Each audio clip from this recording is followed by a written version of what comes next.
Hi, this is Beth, and in this video I'm just going to do a really quick tip about saving paper and maybe saving some weight in your albums. I hope to be able to lift my album someday.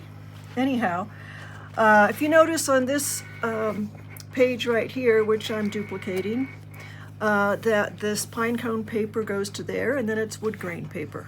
Okay, this is a 4-inch mark. Now just watch what I do. So here I've cut the 4-inch piece off of the 8-inch piece, and it'll end up being that I save this because it's perfect for 2 4x6 mats, and this will be at the bottom. Now on the other side, I have to connect them, right? Attach them to each other. So I just flip them over because this will be the back side, and I'm going to use, in this case, I'm going to use washi tape and connect them. Let me show you what it looks like.